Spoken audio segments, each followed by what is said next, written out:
తెలంగాణ ఉద్యమం బాగా పీక్లో నడిచింది. తెలంగాణ ఉద్యమం నడిచినప్పుడు ఏం చెప్పినాం? మా భూములు మాకే కావాలన్నాం.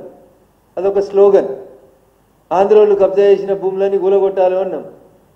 ఒక దశలో తెలంగాణలో భూముల్ని లాంకో హిల్స్లు, పద్మాలయ స్టూడియోలు, రాఘవేంద్రరావు గారు ఇట్లా పేర్లు చెప్పాలంటే చాలా మంది కబ్జాలు చేసుకున్నారు.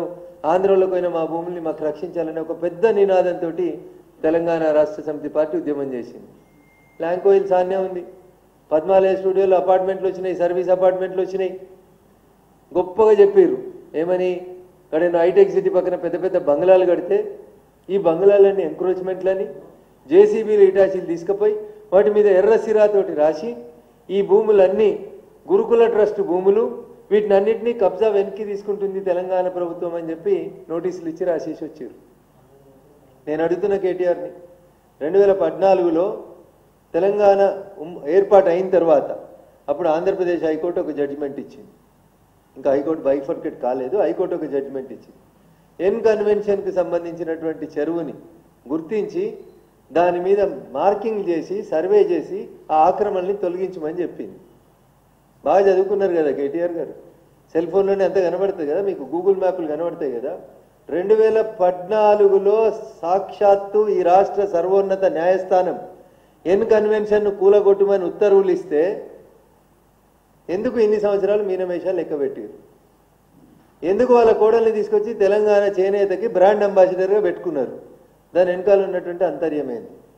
2014 నుంచి 2024 దాకా చెరువులు కట్టిన ఎన్ కన్వెన్షన్ ఒక్కొక్క ఫంక్షన్ పేరిట వసూలు చేసినటువంటి డబ్బుల్ని ఇలా తెలంగాణ ఖజానాలో జమ చేపిస్తారా చేపియరా? ఇలా రేవంత్ రెడ్డి గారు కూడా చెప్పాలి.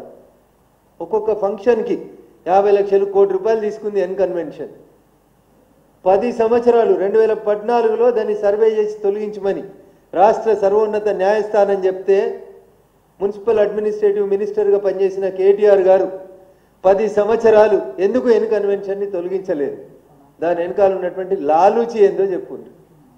ఏదో పొంగులేటి సుధాకర్ రెడ్డి, వివేక్ వెంకటస్వామి, గుత్తా సుఖేందర్ రెడ్డి ఏదో 10 పేర్లు చదివారు కేటీఆర్ గారు.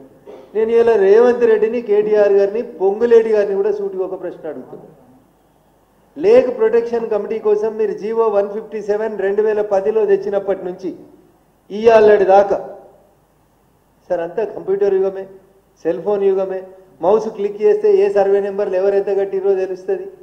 నేను కేటీఆర్ గారిని మున్సిపల్ అడ్మినిస్ట్రేటివ్ మినిస్టర్గా నువ్వు బాగా మాట్లాడుతున్నావు కదా, మీరు 2014 జూన్ 2 నుంచి మొన్న మీరు అధికారం కోల్పోయే డిసెంబర్ 9, 2023 దాకా మీరు మున్సిపల్ అడ్మినిస్ట్రేటివ్ మినిస్టర్గా ఉన్నప్పుడు భాగ్యనగరం చుట్టూ రింగ్ రోడ్డు లోడపల ఇంకా మీరు ఇచ్చిన జీవోలో ఇంకా వీళ్ళందరికీ ఇంకో జీవో చెప్పాలన్నా 2010లో ఉమ్మడి ఆంధ్రప్రదేశ్ ఒక జీవో ఇస్తే ఈయన మున్సిపల్ అడ్మినిస్ట్రేషన్ మంత్రి అయినాక 2021 దాకా నిద్రపోయింది ఆ జీవో మీద కేటీఆర్ అని.